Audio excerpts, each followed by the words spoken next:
in communities, long after the fact that people recognize it at the time. I'm going to disagree with you on that, but okay. Let's talk in 20 years. Okay. And we'll see if the laws of today may be changed. Now here's a sticking point. The Japanese were citizens. People in this country illegally are not citizens. Why would you use that legacy to try to justify the argument that it's okay to allow illegals to break into our country? I'm not making a point about immigration. I'm making a point about okay. You tend to hype up law and order like it's firm, it's permanent, it's objective. No, I've never said that. Maybe not you per se, but okay. Like the people that have been coming. Law and order is like a common like refrain that people say. Absolutely, it's the thing people come for when they come to this country. Yes, it is. They come for safety. They come for. That's my point. Rule of law engenders and enforces that safety. In Mexico, all it takes is a police officer pulling you over and say, "Give me $20 or I'll write a ticket." Right. And the remedies are completely blocked to them. Right. Although that's starting to change. If the laws were oppressing people here for many different reasons. Okay. All right. So, which laws are oppressing people?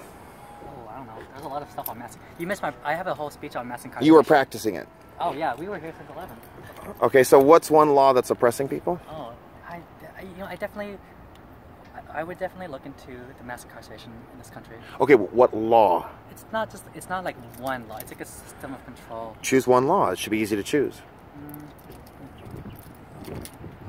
Okay, so here with one of the things that I don't like about immigration law is the 287G agreements, right? You know about this one, right? Okay, I know about that one. So what is it about the 287G program? It allows local law enforcement, like the Orange County Sheriff's Department, blah, to be deputized to go and do ICE work, right? Why is that a problem? Well, for me, the biggest problem is that, like, let's say we agree on community safety and things like that. I want my community, regardless of whether they have citizenship or not, to trust that their local law enforcement, it can be trusted. You can cooperate with them. You can testify. You can give witness testimony with them. But if you feel that like they're an existing arm of ICE, it's going to really limit the amount of conversations that you can have with local government. Well, here's the thing. When you talk about community, we're talking about citizens. That's the community that matters. So you disagree with the definition of community? Yeah, I do. I feel that like let's say a foreign student comes here to study, or let's say you travel abroad to France, Germany, where do you want to go? And you get robbed, you get pickpocketed, something happens to your passport, that gets stolen, whatever. Do the cops of Europe not have an obligation to protect you as well? Certainly, but I didn't break into their country. It's true. I came in legally. Still, it's still in their best interest to know what the perpetrators are of that. But I didn't break into the country. I'm not a criminal. Regardless. Yes, it matters. That's why we disagree there. See? Okay. We agree on that. See, like I feel like if cops care about catching perpetrators, they should harness whatever tools they can to go with it. I agree with you. Right. Now, where we differ is that I think sanctuary policy makes it easier to go after criminals. Okay. Because you can have people testify, report crime. Many undocumented people are victims of other undocumented people. I want you to take a look at this picture of Marcello here. Do you change the shirt every time? It's a different person every time, or? Yes, I have a number. I'm connected to a number. Ruben Morphine. Also, well, that technically wasn't a sanctuary jurisdiction. Thank God Salinas didn't go there. Sanctuary cities didn't protect his life. Average of 25 Americans a day killed by illegals. That doesn't matter. What about their safety? And I'm not saying that there aren't bad people out there who always, are going to be able And here's the other thing, dude. Sanctuary cities attract these criminals. They attract crime. I don't know what stat... I hear a lot of people cite certain stats that state that sanctuary cities have less crime. Sure. Tell me about that. Yeah, actually, I have been reading about stuff like that. I guess we could go back and forth on the data, back and forth until we go blue in the balls. But for me, first of all, cities, generally, that's where most people are congregated to begin with, right? Well, there are murder. Okay, fair enough. Okay. And secondly, let's take Orange County for example. Like, you know how expensive it is to move here as a legal citizen? Okay, I don't know why that's relevant. Because the idea that you can go somewhere, commit crime, and be free of not like, oh, I'm protected, it's a sanctuary. That's not how... Yes, it is happening. Sanctuary policy doesn't even work like that. Yes, it does. Because people are committing these crimes. You have illegals that are coming to these cities knowing that the police department and ICE is not operating in those cities. But that's not even true. Yes. Even by your standard, ICE can still enforce stuff in California, because they have. right? With or without the help of the local authorities. But we're finding that these criminals are released. 5-time deportee here, man. And before that, let's talk about Kate. Oh, after that, well, actually, Kate Steinle was murdered about 4 months before this young man was. Kate Steinle, they had an ICE detainer, and the city disregarded it. Right. And that guy, that Zarate guy, was released on the street, stole a firearm from a federal official, and then discharged it, and it killed a woman. Murder. Yes, I don't care what that jury said. It was murder. Right. I would like to point out that Kate's family has asked for people to stop. I don't care. And you know what? If you cared about Kate, you would, right? No. I care about her because I don't want any more people to die like her. And here, and Ruben Morphine, you've seen his picture, correct? I know his mother. She gives me full permission. I also know Dominic Durden's mother, Sabine. She's given me full permission, too. I, as a citizen, have a right to see that our laws are enforced and that American lives are not in danger. Please talk to me, not through me. I am talking to you. Don't change the subject. Okay. I know that trick and it's not going to work. No, I'm just saying. I just think, obviously, yes, there are people out there who commit crimes and they should be punished. Absolutely. I agree with you. I don't think because there's something inherently criminal about being an immigrant itself. Okay, that's the problem right there. You are misusing that term immigrant. I'm so tired of that. I'll use that. What's the immigrant is for those who come legally. For those who break into this country, illegal alien. And that is an accepted term legally as well as morally. And even constitutionally, honestly. For the sakes of this conversation, like, I'll give you that little bell and just... You don't have to give me anything. It's just a fact. So let me ask you, okay, so I'm going to take let me start from your talking point. All right. So you think that regardless of how people entered the country, they should be called immigrant? Yes. Okay, so what do you say to Agnes Gibbony? What do you say to Sabine Durden? Those are two examples who it took them years and they paid a high cost. What do you say to Maxim Sergienko? He immigrated here legally from the Soviet Union. I love the talking point that, like, we love legal immigrants, right? That's what a lot of people have been saying on your side. That, like, right. We love legal immigrants. If you love them so much, you should let more of them in, right? Why aren't you responding to my question, though? What would you like to tell them? I mean... They spent time and money, and now it's a spit in their face. I don't yes. Like that. For me... Okay. This analogy of there's like a line, that like you're cutting the line. Yes. You know, like I don't actually really like that analogy. Well, it doesn't matter whether you like it or not. I don't like the fact that Kate Steinle's dead. I don't like the fact that Marcella's dead. I wouldn't use that line metaphor to kind of determine how immigration system looks like. But what do you say to Dominic Durden's mother? What do you say to Agnes Gibbony? What do you say to them? What do you say to the millions, the 4 million who are still waiting, actually, for the full naturalization? They've done everything right. It takes them, like, what, 15, 20 years to get Okay. So what do you say to them when you say it's okay for those who broke into the country to be just given citizenship automatically? That's not true. They don't get citizenship automatically. There's no, like... There's no, as if, you know this at this moment. But you're still not answering my question. What do you want to say to them who paid the money, who waited? What I like to say is they played by the rules, they passed all the tests, they paid all the fees, they took the time and money, it took them years, and yet we have people who've broken into the country who are getting opportunities to do this. They're jumping right in. And you can talk to San Juan Capistrano, one of the city council members who voted for the resolution, by the way. He is an immigration attorney, and his clients are outraged that they do everything right.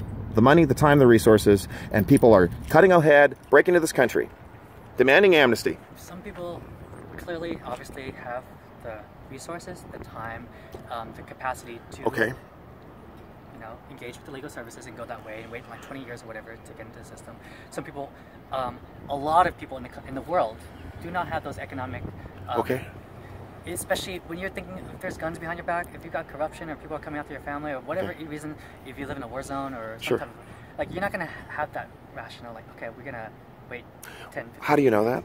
How do you know what? How do you know that they're under such duress? Agnes Gibbony fled from a communist country that stripped their citizenship. Yeah. You're making assumptions about a wide class of people just based on their economic status. Do you think that's fair? When you say you see people do the same about immigrants in general, how they're criminalized? What are you speaking to specifically? Well, I mean, like, you know, too often in our political rhetoric, immigrants are told that they're criminals. Okay, what about me? Because you're speaking to me, right? Don't speak past me, right? Okay, so fair enough. What have I said that you're challenging based on that statement? That I'm painting with a broad brush individuals? I wouldn't want you to. So I'm not saying that if you broke into this country, you're an illegal alien. That is a statement of fact based on actions on illegal entry, unlawful presence. Right. Those are accepted legal standards and moral ones. For a time, it wasn't even a felony; it was misdemeanor. Was it not? Wrong. If I'm wrong, correct me. Where are you saying it's changed? Depending on the administration, I believe. And I know the Trump administration has been a little bit more like stringent. It's called enforcing the law. Sure. we'll call it that, right? You disagree? They've chosen to interpret the law more strongly. So yes, in a way, enforcing. What? I believe the Obama administration, maybe, or even before that, were not as. I'm not sure they would classify like overstaying a visa as a felony. So wouldn't you recognize that they didn't enforce the law? They wouldn't. They didn't enforce the law. They wouldn't classify it as a felony, which is a different thing. Like if you. Okay, here's the other thing too. Laws. See, this is part of the problem we have. Obama's like, which laws do I want to keep? Which laws do I want to follow? This fluidity about the rule of law has created much of this chaos. Well, I mean, most of this chaos, I honestly think, would be better off if we actually had citizenship reform. We haven't changed our immigration policies in like decades, right? We do need to change it. Yeah. I agree. We should have a limitation on the numbers coming in. We should have a streamlined process. I agree. That's the opposite from what I would want. So you disagree? You want to have more immigration? Yeah, because then that would greatly reduce the number of people who are coming in here illegally, right? No, it wouldn't. No, because they would be coming here, but they'd be coming in through like easier backlogs. Like every $1 billion you spend on the wall, or whatever you want to do with that, if you use that money to hire more people to process the paperwork, or the backlog is so high right now. Okay, do you think immigration should be about charity, goodwill, or should it be about doing what's best for the country? That's another point of view. I guess we're going to differ on. Yeah, that's what we're going to disagree on, because I definitely believe people who come here willingly or not, even because especially if they're having to leave war or economic poverty, like, in the long run, people always contribute. People always bring value to this country. Actually, they don't. We've talking about the number of crimes that are committed. The numbers are underreported. Why are they underreported? We're seeing this corruption. It was in the Obama administration. You could speak to a former Border Patrol agent. He wrote an article for The Hill. I can't remember his name right now, but he was stationed in the San Jose area. Hey, guy, what's up? The numbers, people are quoting the Cato Institute or they cut these other resources, but even the government numbers are not accurate. Obama claimed deportations when all the border guard did was turn people away. That's not a deportation. We need to get more people to report crime, right? We need to get more people coming in legally. Well, I mean, you mentioned that you said to yourself that crime is underreported by undocumented populations, correct? No, it's not. It's underreported that illegals are committing. That's the point I was trying to make. Illegals are committing more crimes. But the people who probably do know who are committing the most crimes, likely undocumented. How do you know that? There's a lot of assumptions you're making. I mean, okay, so just think of it this way. People who are criminals, regardless of their citizenship, they're taking advantage of anyone, right? We don't like to do that. Certainly. Now, regarding those citizens, the citizens in this country who commit crimes, absolutely, that's our problem. But illegals shouldn't even be in the country. Do you see? You can talk about Timothy McVeigh. Absolutely, that was a problem that needed to be addressed. But we have a disproportionate number of crimes committed by those in the country illegally. I don't think that's true. I just don't. Okay. Because I think, well, first, let's imagine you immigrated to Russia, Chile, Venezuela. Sure. What incentive would you have to commit crime knowing that you'd be at higher risk of being kicked out of the country? I would have no incentive to commit crime because I don't want to. Well, but nothing is unique about you, right? You're just a decent person, right? You're just a normal person, right? No one wants to commit crime. Doesn't matter what I am, really. Right? Well, that's kind of like the way I perceive people who come here and are perceived to be immigrants. People who've hurt these people that you care so much about, like. No one... So it was okay. So you have no problem with the 5-time deportee who killed this boy, young man? Excuse me. He was 24. Obviously, like, whoever driving drunk is a bad thing. Don't do it. He shouldn't have been here. He was deported 5 times. Right. Yeah. Same thing with the guy who murdered Kate Steinle. 5-time deportee, 7 felony convictions. An ICE detainer had been issued and San Francisco blew it off. Don't you want those lives protected? And let's talk about black lives that have been decimated by illegal immigration. Fire bombings in Boyle Heights. Fire bombings in Harbor City. People being... I spoke to a black mother. It was in August last year. Her son, Corey Daly, was murdered by a gangbanger. And the status, the police don't want to talk about. I don't want to use these incidents as a justification to criminalize an entire group of people. If you're here illegally, you are a criminal. I mean, okay, maybe I shouldn't use that word in that phrase. I don't want these incidents of tragedy, of people suffering their deaths, to paintbrush. Is that the right word? incriminate. I don't know, like, you know, to stereotype an entire subset of the population. Fair enough. That's my concern, because like obviously, because we could go the other way around that. Like people here who commit crime and they are citizens and they all commit crimes to other people, citizen or not. They're just committing crimes. I mean, that man who shot up Las Vegas like a few months ago, we still don't even know why he did it, right? That's wrong too. I agree with you. It's wrong, you know. But like, I mean, so like, you know, let's call it what it is. Let's call crime out no matter where it's done. But the point I'm trying to make is, no, I'm not, because those who've broken into this country shouldn't be here in the first place. Many of these crimes would not have had to happen if we had an immigration system that was enforcing fully. We had the wall preventing these multiple deportees breaking into the country. So I've learned something about, you're like center left, is that correct? Getting more left. Okay, so left wing. When you met me, I was definitely center left. Now I'm something else. I don't know what I am. Okay, but for farther left wing, you support single payer health care, you support gun control on a larger scale. I'm the person that you need to become. No, I know. Well, I'm just kidding. I know. So I want to ask, do you believe in an objective standard of right and wrong? Okay. This goes back to like political philosophy. It sure does. That's it. I think this will help to solve why there is a growing intractability on many issues in this country. You don't believe in an objective right and wrong? Well, I definitely murder. Yeah, I do some crimes I can. I see. So there's even with murder, okay. I'm just letting you speak. So you don't believe in an objective right or wrong? It's hard to even say I objectively believe, because some things I definitely know, like moral relativism and like subjectivity of law. I do believe that. Okay. I do definitely believe a lot of us, left and right, Democrat, Liberals, we have unconscious bias and personal, you know, emotional ties to things that are really deep rooted. So then I'll ask you a question. Yeah. So because of my background, my ethnic background or my racial background, do you think that's going to affect my judgment on issues? Does it affect your judgment on issues? You believe that? I believe my upbringing clearly does, you know? Okay, so like objective fact is distorted irreparably because of our background? Yeah, I mean, it colors the way we engage with social networks, the churches we go to or don't go to, the schools we attend, you know, like where you live, whether it's like a suburban or urban or rural area, you know, like, and, you know, so like there's always, like my life experience is even like vastly different from my friends who look just like me. So do you mean, so basically no matter what we do, there's no capacity for objective truth? I still think we can come to shared understandings despite coming from different backgrounds. So, drawing from that, if we both agree that the sky is red, does it mean that the sky is red? Not necessarily, no. Okay, so it still depends? That's like more of a science thing, I guess, yeah. Okay, so you just say in the realms of science with objective data and evidence that those are hard and concrete. I see. With better telescopes or whatever. So there are objective metrics that you recognize? There's more objective metrics. Not that there's like one ultimate truth like of the law, but you can get closer. Okay. That's what science does. You get closer to truth, you know. And in the realm of social science and politics, to get closer to truth, we use facts and data and statistics and under planning and stuff. I will always recognize that even the instruments we use to measure truths are going to be inherently colored by the ways we collect them, which may be affected by our subjective upbringing. I understand. You know? Do you think that everybody has their own truth?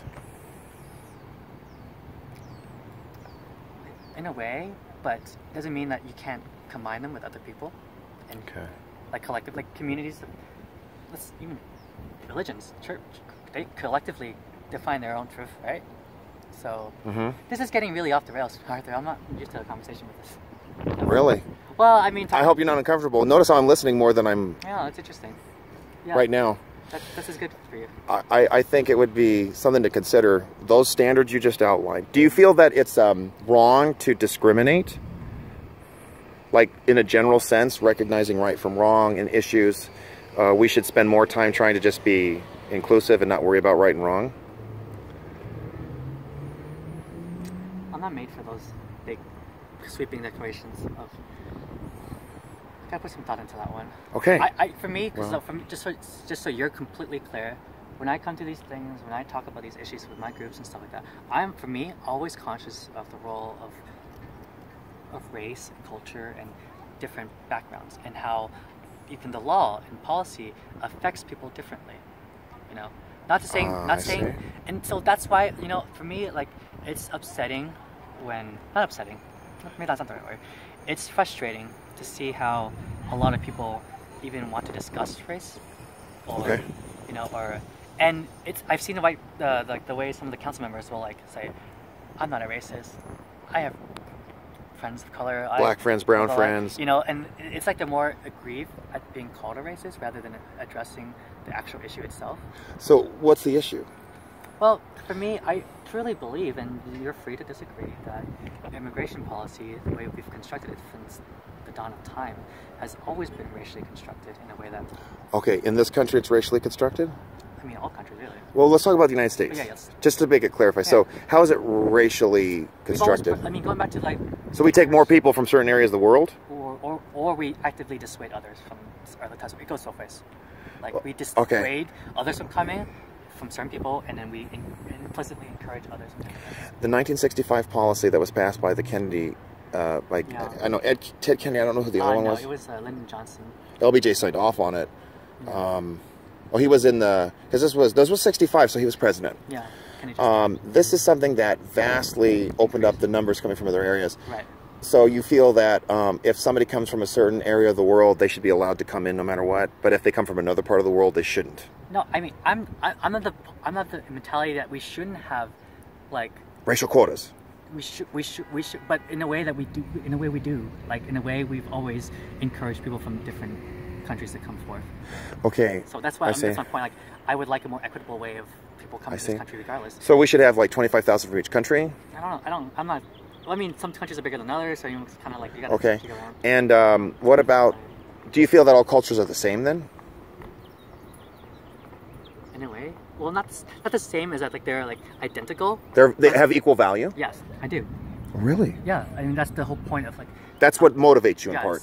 You know, for me, if you think about the foundations of, for me as an activist, is justice and equality. Like we look past the skin. Those are the values that matter. Yeah, for me, equality, justice. Got it. You know?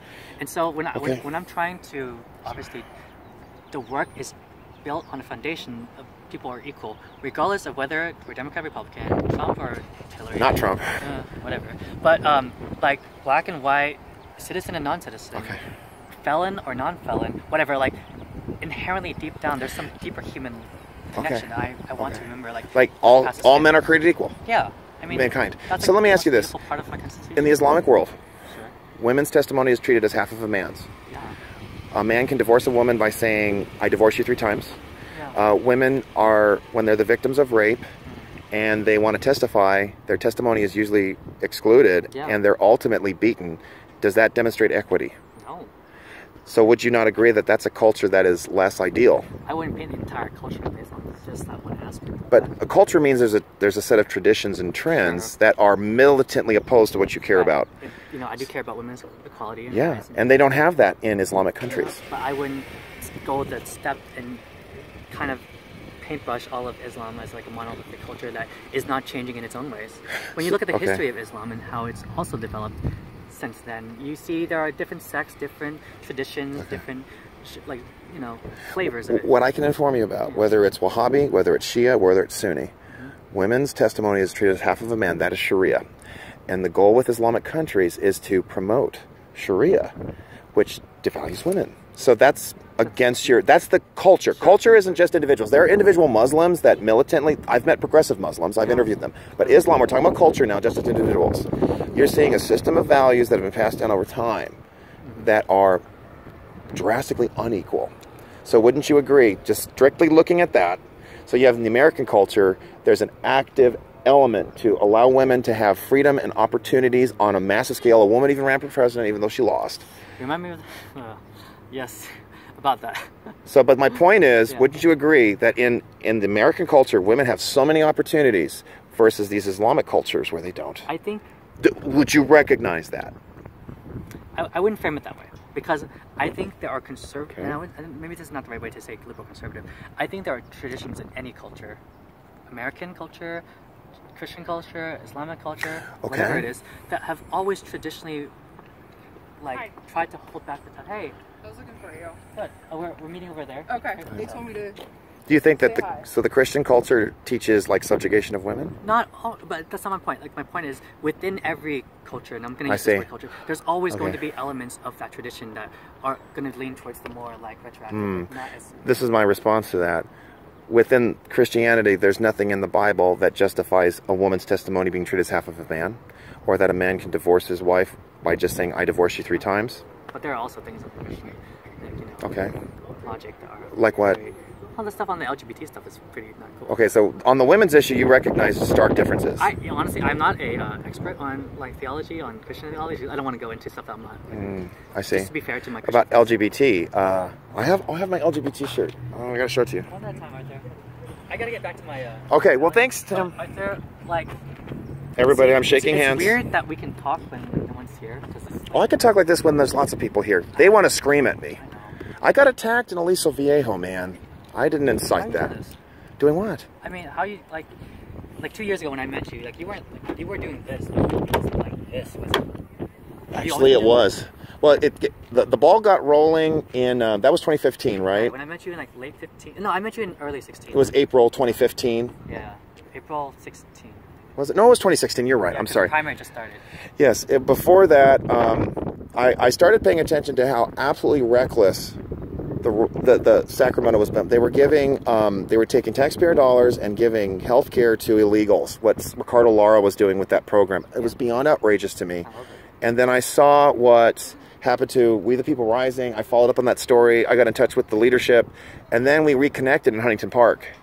See, you desire equity at all costs. Is that correct? Well, that's the final goal.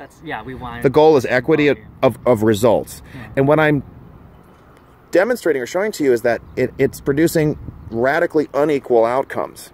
It's very unequal. It's very discriminatory in a very negative way. Like when I said to you, Agnes Gibboney worked very hard. She becomes a citizen after all this work. And then you have all these individuals breaking into the country and then granting amnesty or being able to skirt those laws with no enforcement. That's not fair either. That's discrimination. It's not like Agnes here and then other people come in and then everything's like gravy and potatoes and honey and gold and joy, because it's not. But there's that issue. If she followed the rules, they didn't, but they're still able to get citizenship. How is that fair? Do you see? They got citizenship? Or they got the pathway. Some of them do. With Reagan's amnesty, for example. Sure. Yes. Well, I mean, which, by the way, so you know, I'm not an ideologue. I don't have an altar to Ronald Reagan at home. I don't have one to Trump, although I do like wearing the shirts. He's certainly done better than Reagan. But I want you to think about what I've pointed out to you. And you disagree, but you shared with me that your goal is equity in all things, justice. Those are the final goals, right? Which that's a pretty big mountain. So.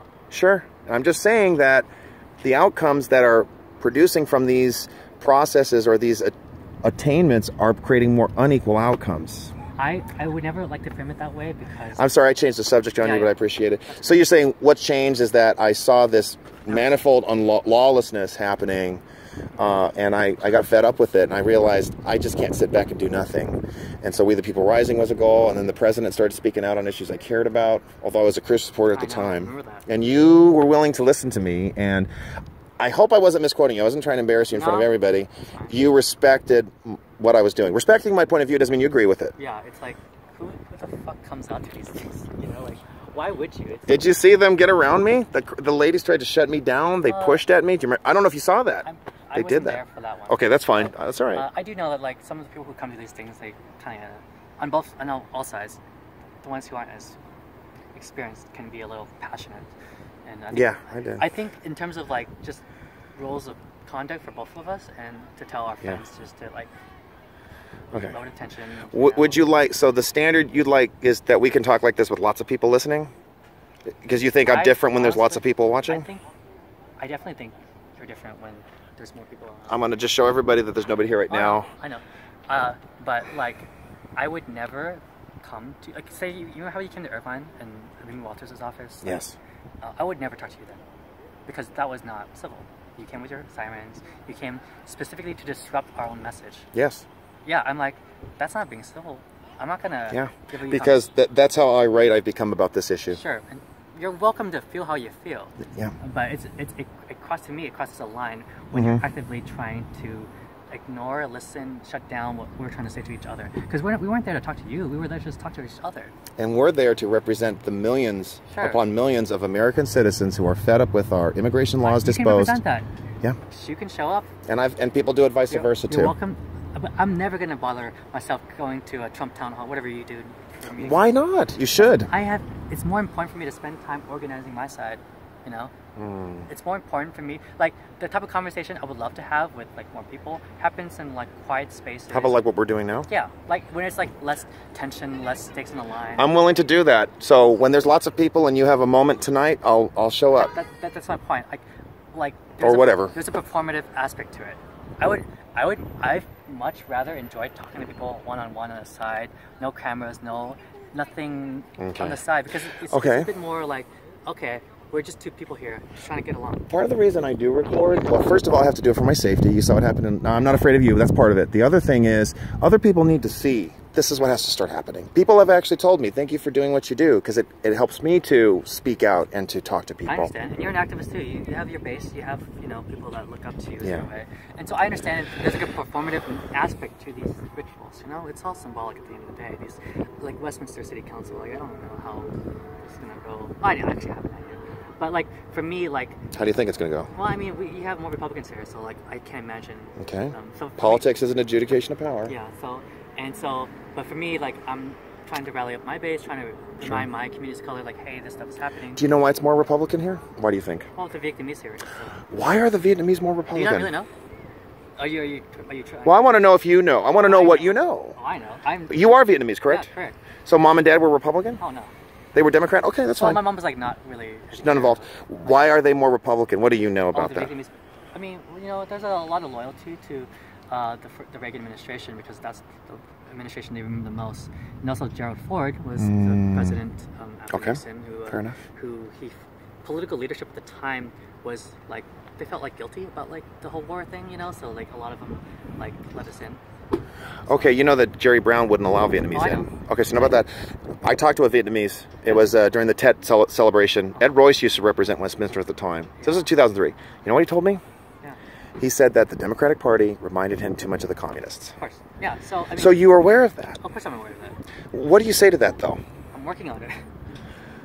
Do you understand why they said that, though? I do understand. Why? Because a lot of the older generations, especially the ones who were more like remember the war, remember the communist regime, they see community activism or agitation or any of this that we do as like, hey, you're getting a little bit too close to what used to be, right? Free healthcare, free education, all that stuff. That it's too close to. No, all of that talk. What did it produce with Pol Pot and with Ho Chi Minh? Oh. Communistic regimes, tyrannical, bloodthirsty. I'm not. Even the Democratic Party here is nowhere close to that. But they're advocating for these policies that are tyrannical. This is the road to serfdom. Giving health care to people is tyrannical. But you can't. But it's not giving because you're taxing people, taking their money, and giving it to those who don't.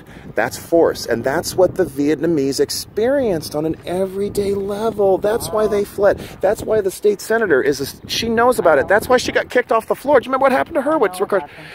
I hope you were against that. I was very offended by that. Not just because she was a Republican. If they had done it to a Democrat, I would have been pissed. I was okay with it, honestly. You were okay with her getting thrown off the floor? I'm not. Okay, just.